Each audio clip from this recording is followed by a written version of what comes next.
Alors, je suis Frédéric Matisse, je suis directeur de l'association 3PA. 3PA, ça veut dire Penser, Parler, Partager, Agir. C'est une association qui a été créée en 2004 et qui fait de l'éducation à l'environnement à Poucharamé, à côté de Toulouse. Alors, l'association a été créée donc en 2004 suite à un voyage au Sénégal. Et l'idée, c'était de faire des échanges interculturels entre la ville de Toulouse et une ville dans le nord du Sénégal, Richard Toll, avec entre des écoles. Donc on traitait d'un même sujet dans les deux écoles et on échangeait des points de vue sur différentes thématiques. Et en fait, on s'est rendu compte rapidement que les thèmes dont on parlait étaient souvent liés à l'environnement, puisque comme à Toulouse et là-bas, on se posait les mêmes questions sur les déchets, l'eau, etc. Et du coup, on s'est dit qu'on parlait d'environnement avec un pays lointain, mais qu'on ne savait pas ce qui se passait sur notre territoire en termes d'environnement, de développement durable, de mieux-être, etc. Et quand je dis on était quatre copains en fait à lancer ça. Et du coup, on a un peu arrêté l'aspect lien avec le Sénégal parce que on était loin, c'était compliqué de travailler, etc. Mais on s'est vraiment axé sur les actions locales.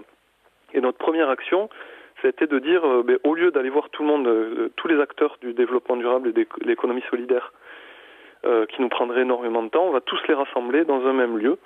Et donc on a organisé en octobre 2004 un premier festival à l'université Paul Sabatier, qui a réuni une soixantaine d'exposants, un peu plus de 1000 personnes, et voilà, autour de ces alternatives. Et c'est comme ça qu'on a mis le pied dans les alternatives locales.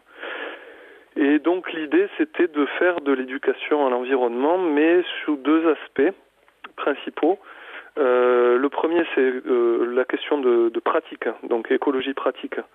Puisque ce qu'on se rend compte, c'est que de plus en plus, on a l'information en fait sur les questions d'environnement, par Internet, par la télé, par la radio, etc. Mais il nous manque la pratique. Voilà, moi ce que je dis parfois, c'est que pour certains d'entre nous, on a grandi et vécu hors sol. Et donc l'idée, c'est de remettre un peu les mains dans la terre pour se reconnecter et puis réapprendre des techniques qu'on a parfois oubliées. Donc sur la construction, sur le jardin, etc. Donc ça, c'était notre premier axe de travail. Et le deuxième axe, c'est aussi de s'adresser à tout public, évidemment, mais notamment au public qu'on dit en difficulté ou empêché, ou que nous on appelle plus généralement les sans-voix, ceux qu'on n'entend pas, ou qu'on n'écoute pas surtout. Et du coup, on travaille, nous, principalement aujourd'hui, avec les jeunes en difficulté. Alors quand on a dit ça, on a tout dit et rien dit. Mais en difficulté, ça va être des jeunes déscolarisés, des jeunes en situation de handicap, des jeunes décrocheurs, voilà, pour leur faire découvrir les métiers de la transition écologique. Voilà, l'idée étant de les sensibiliser à ces questions-là d'environnement, tout en leur montrant qu'aujourd'hui, il existe des pistes en termes de formation et d'emploi dans ces secteurs-là. Une de nos actions phares qui va être lancée officiellement cette année, ce sera le 20 octobre pour être précis, c'est l'École européenne de la transition écologique. L'idée, comme je viens de dire, c'est d'accompagner donc les jeunes, là on parle de jeunes de 13 à 30 ans, donc c'est assez large, dans les métiers de la transition écologique, c'est un secteur qui bouge énormément. Et donc l'idée, c'est d'aller les chercher, donc de la sensibilisation jusqu'à l'emploi, pour les accompagner dans ces métiers-là. Donc on a créé plusieurs dispositifs qui fonctionnent déjà aujourd'hui. Donc ça va être des ateliers découvertes dans les collèges, lycées, missions locales, missions de lutte contre le décrochage scolaire, etc. Donc ça, c'est la première étape qui est vraiment la sensibilisation.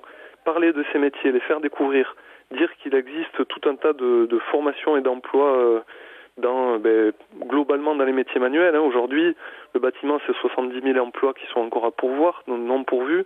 L'agriculture, c'est 12 000 emplois qui sont non pourvus. Donc on a des secteurs qui sont en tension et qui sont pleins de mutations du fait des questions de transition écologique. Donc ça, c'est la première étape, c'est la sensibilisation, et on les accompagne jusqu'à l'accompagnement dans l'emploi, puisqu'on est en train de mettre en place donc des systèmes d'alternance en fait entre mission d'intérêt général, donc dans le cadre du service civique, et formation professionnelle avec certification au bout de 6 mois. Alors certification donc un peu originale, puisqu'on serait sur l'idée de diplôme de terrain, puisque bien évidemment on travaille avec des jeunes déscolarisés, et l'idée c'est pas de les remettre en salle, mais c'est de les confronter à la pratique, et que du coup ils puissent aussi acquérir des savoirs, des savoir-faire, et des savoir-être évidemment, tout en obtenant à la fin un diplôme.